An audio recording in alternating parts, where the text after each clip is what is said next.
কোনো বিদ্যালয়ের ছাত্রছাত্রীদের সংখ্যার অনুপাত 3:2। যদি ছাত্রদের 20% এবং ছাত্রীদের 30% স্কলারশিপ প্রাপক হয়, তবে কত শতাংশ ছাত্রছাত্রী স্কলারশিপ পায়নি? যদি বোঝার চেষ্টা করো, এখানে ছাত্রছাত্রীদের অনুপাত 3:2 বলে দিয়েছে। তাহলে আমি ছাত্রদের সংখ্যা ধরে নিচ্ছি তোমার 300, আর ছাত্রীদের সংখ্যা ধরে নিচ্ছি 200। এখানে বলেছে ছাত্রদের 20% স্কলারশিপ পেয়েছে, অর্থাৎ 80% স্কলারশিপ পায়নি। তার মানে বোঝার চেষ্টা করো, 80% মানে কত? 300-র 80% হয়ে যাচ্ছে 3×8 = 24, মানে 240 জন স্কলারশিপ পায়নি। আর মেয়েদের ক্ষেত্রে কি হয়েছে? 30% স্কলারশিপ পেয়েছে, অর্থাৎ 70% স্কলারশিপ পায়নি। তাহলে এখানে 70% কত হবে? 240-এর 70% করলে 7×2=14, মানে 140 জন তোমার স্কলারশিপ পায়নি। তার মানে বোঝার চেষ্টা করো, 240 আর এখানে 140 দুটোকে যোগ করলে কত হয়ে যাচ্ছে? 380। 380 জন স্কলারশিপ পায়নি। কতজনের মধ্যে পায়নি? 300 আর এখানে 200, মানে হয়ে যাচ্ছে 500 জনের মধ্যে 380 জন স্কলারশিপ পায়নি। আর এইটাকে আমাকে পার্সেন্টেজে প্রকাশ করতে বলেছে। 100 দিয়ে গুণ করে দিলাম। সেক্ষেত্রে এটাকে সলভ করলে এই দুটো শূন্য কেটে যাচ্ছে। 5 দিয়ে কাটলে 5 7 35 আর 5 6 30, 76% তোমার স্কলারশিপ পায়নি। এখানে অপশান বি কারেক্ট অ্যান্সার হচ্ছে। পির বেতন কিউ এর বেতনের তুলনায় 20% কম এবং কিউ এর বেতন আর এর বেতনের তুলনায় 20% কম। পির বেতন আর এর বেতনের তুলনায় কত শতাংশ কম?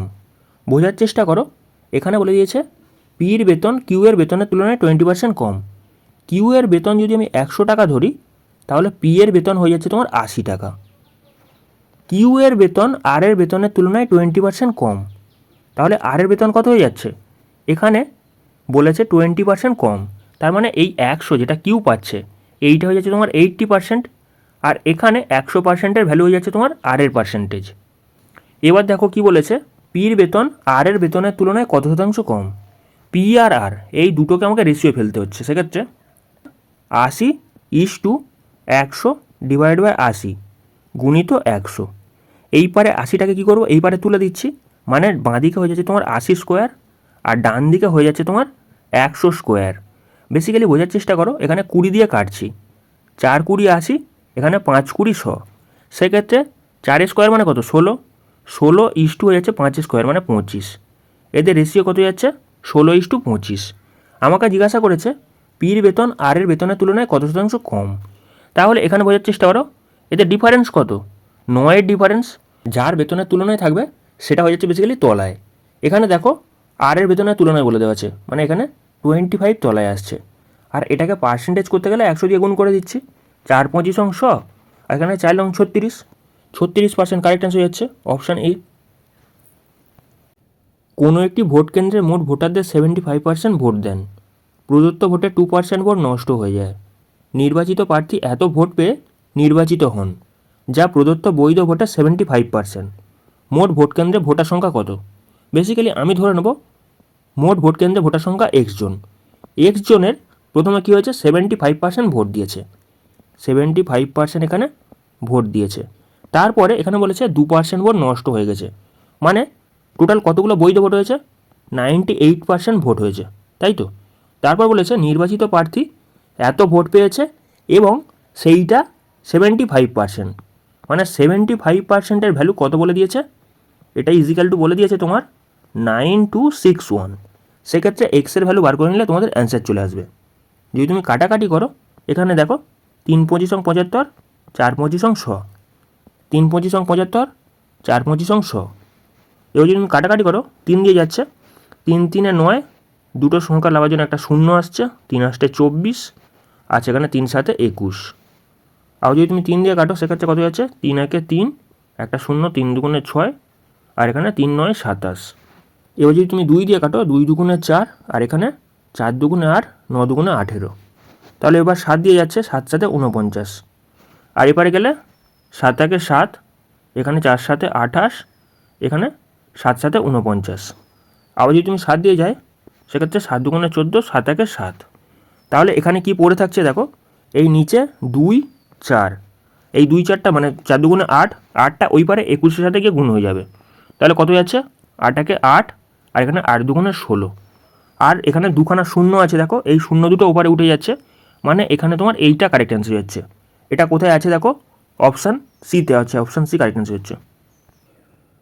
কোনো স্কুলে বালক বালিকার মোট সংখ্যা 150।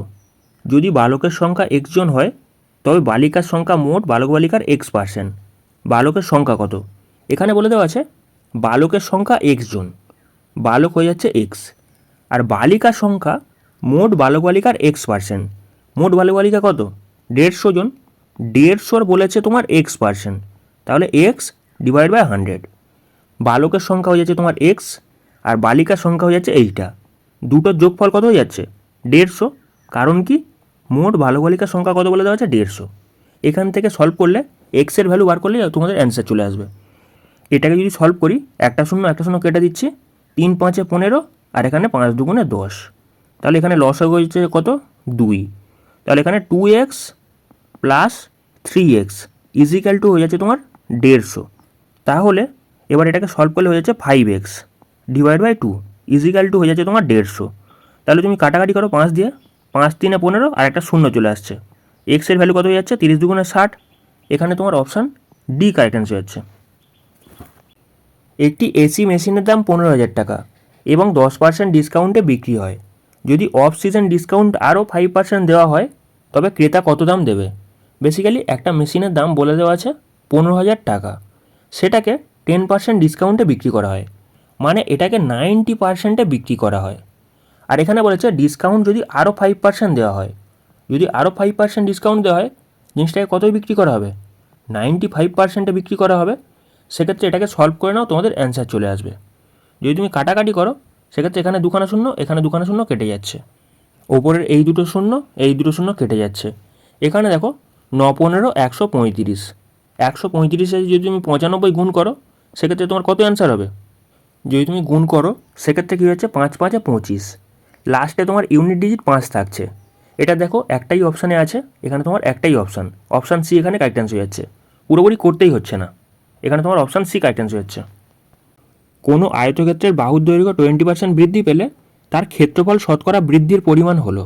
বেসিক্যালি এখানে A plus B plus A B by 100 এই ফর্মুলায় পুট করতে হবে। এর মান হয়ে যাচ্ছে তোমার 20, বির মানও এখানে 20। সেক্ষেত্রে যদি তুমি এটাকে গুণ করো 20 × 20 ডিভাইড বাই 100, সেক্ষেত্রে 2 শূন্য 2 শূন্য কেটে যাচ্ছে, 20 20 40, আর এখানে 2 2 4, মানে 44% কারেক্ট অ্যান্সার হয়ে যাচ্ছে। এটা মুখে মুখেই চলে আসছে। দুটি সংখ্যা যথাক্রমে একটি তৃতীয় সংখ্যার থেকে 20% এবং 50% বেশি, সংখ্যা দুটির অনুপাত কত? বেসিক্যালি 3টে সংখ্যা আছে, এ বি সি। আমি তৃতীয় সংখ্যাটাকে ধরে নিচ্ছি 100। তাহলে এখানে বলেছে দুটি সংখ্যা, একটা 20% বেশি, একটা 50% বেশি। তাহলে প্রথমটা হয়ে যাচ্ছে তোমার 120, আর দ্বিতীয়টা হয়ে যাচ্ছে তোমার কত? 150। আর এখানে বলেছে প্রথম আর দ্বিতীয় এই দুটো সংখ্যার রেশিও কত? সেক্ষেত্রে একটা শূন্য কেটে যাচ্ছে, 3 দিয়ে কাটলে 3 4 12, আর এখানে 3 5 15। 4:5 কারেক্ট অ্যান্সার যাচ্ছে, অপশান ডি এখানে কারেক্ট অ্যান্সার যাচ্ছে। একটি বিদ্যালয়ে যদি মোট ছাত্রের 75% বালক হয় এবং বালিকার সংখ্যা যদি 420 হয় তাহলে বালকের সংখ্যা কত? বেসিক্যালি বোঝার চেষ্টা করো, এখানে 75% বালক বলে দিয়েছে, তাহলে বালিকা কত? 25% এখানে বালিকা আছে, আর 25%-এর ভ্যালু কত বলে দিয়েছে এখানে? 420। আর আমাকে জিজ্ঞাসা করেছে বালকের সংখ্যা কত। বালক এখানে আছে 75%, তাহলে আমাকে 75%-এর ভ্যালু বার করে নিলে অ্যান্সার চলে আসবে। এটাকে কিভাবে করতে পারো? এক করতে পারো, এখানে 3 দিয়ে গুণ করে দেবে, 3 25 75, আর এই পারেও তুমি 3 দিয়ে গুণ করে দেবে। সেক্ষেত্রে তোমার 3 2 6, আর এখানে 3 4 12, আর একটা শূন্য চলে আসছে, এইটা তোমার কারেক্ট অ্যান্সার হয়ে যাচ্ছে। বা তুমি ঐকিক নিয়মে যেতে পারো, 25%-এর ভ্যালু তোমার বলে দেওয়া আছে 420। সেক্ষেত্রে 1%-এর ভ্যালু কত হবে? 1%-এর ভ্যালু হচ্ছে তোমার 420 ডিভাইড বাই 25, আর 75%-এর ভ্যালু আমাকে জিজ্ঞাসা করেছে, সেক্ষেত্রে 75 দিয়ে গুণ করে দেবে। যদি তুমি কাটাকাটি করো 3 25 75, ওই একই জিনিস 3 দিয়ে গুণ করতে হবে। সেক্ষেত্রে তোমার এইটা কারেক্ট অ্যান্সার হয়ে যাচ্ছে। এটা কোথায় আছে দেখো, অপশান ডিতে আছে, অপশান ডি এখানে কারেক্ট অ্যান্সার। একটা সরল করতে দিয়েছে, আচ্ছা এর মানে কি? এর মানে হচ্ছে তোমার গুণ। সেক্ষেত্রে সলভ করলে 2 এর 3 গুণিত 5 1 5 2 7, 7 এর 5 গুণিত 75% মানে কত হয়ে যাচ্ছে? 3 এর 4 গুণিত 540। এখানে এটাকে সলভ করলে কত চলে আসছে দেখো, এটাকে যদি কাটাকাটি করি এই তিন কেটে যাচ্ছে, যদি তুমি এই 2 কাটো সেক্ষেত্রে 2 দুগুণে 4, 2 দিয়ে কাটো সেক্ষেত্রে কত যাচ্ছে 2 দুগুণে 4, 7 দুগুণে 14, একটা শূন্য আসছে। 5 দিয়ে কাটলে 5 5 25, 5 4 20, 7কে যদি তুমি 54 দিয়ে গুণ করো সেক্ষেত্রে কত হবে, 4 7 28 8, হাতে থাকলো তোমার 2, 5 7 35 আর 2 37। এখানে দেখো অপশান এতে আছে, অপশান এ কারেক্ট অ্যান্সার হচ্ছে। এক ব্যক্তির ওজন 80 কিগ্রা। তিনি প্রাতঃভ্রমণ করে প্রতি বছরের প্রারম্ভে যে ওজন থাকে তার 5% হ্রাস করলেন। 3 বছর পরে ওই ব্যক্তির ওজন কত হবে? বোঝার চেষ্টা করো, তার ওজন ছিল 80 কেজি, প্রতি বছরের শেষে কী করছে সে 5% হারে কমাচ্ছে। তাহলে এটাকে তুমি কি করবে, 5% যদি কমানো হয় সেক্ষেত্রে তার 95% থাকবে। 95% এটা 3 বার তুমি গুণ করে নেবে, সেক্ষেত্রে তোমাদের অ্যান্সার চলে আসবে। এই ক্যালকুলেশনটা করতে গেলে অনেক টাইম নষ্ট হবে, যার কারণে তুমি কি করবে দেখো, বেসিক্যালি 80 কেজি ওজন ছিল তো, প্রতি বছরের শেষে 5% করে কমাচ্ছে, সেক্ষেত্রে 80-র 5% কত হবে, 80-র 5% হয়ে যাচ্ছে তোমার বেসিক্যালি 10% 8, আর 5% কত হবে 4, মানে বছরের শেষে কত ওজন থাকবে, 76 কেজি ওজন থাকবে। 80 থেকে এখানে 4 বাদ দিয়ে দিচ্ছি, 76 পড়ে আছে। তারপরে কি করেছে, এই 76 কেজির কী করেছে 5% বার করেছে, 10% কত হবে 7.6, আর যদি 5% বার করতে হয় সেক্ষেত্রে কী করব, 2 দিয়ে ভাগ করে দেবো, মানে তোমার 3 দুগুণে 6 আর 8 দুগুণে 16, একটা সংখ্যার আগে পয়েন্ট বসছে। 76 থেকে যদি তুমি 3.8 বাদ দাও কত পড়ে থাকছে, পড়ে থাকছে তোমার 72.2, এটা পড়ে থাকছে। আর এখানে 72.2, এইটাকে কি করতে বলেছে, এটারও 5% কমাতে বলেছে, সেক্ষেত্রে এটার 10% কত হবে 7.22, এটা হচ্ছে 10%, এটাকে কী করবে 2 দিয়ে ভাগ করে দেবে, এটা হচ্ছে তোমার 5%, মানে 3 দুগুণে 6, 6 দুগুণে 12, 2 একে 2, মানে দুটো সংখ্যার আগে পয়েন্ট বসছে, মানে 3.61। 72.2 থেকে 3.61 বাদ দিলে কত পড়ে থাকছে, ওপরে একটা শূন্য নিয়ে নাও, পয়েন্টের উপরে শূন্য তুমি নিতেই পারো, এই বিয়োগটা করলেই তোমাদের অ্যান্সার চলে আসছে। সেক্ষেত্রে লাস্টে আসছে তোমার 9, 5 পয়েন্ট আসছে, পয়েন্টের আগে এখানে কি আসছে দেখো 8 আসছে, আর এখানে তোমার বেসিক্যালি 6 আসছে, 68.59। এটা কোথায় আছে দেখো, অপশান সিতে আছে, অপশান সি এখানে কারেক্ট অ্যান্সার হচ্ছে।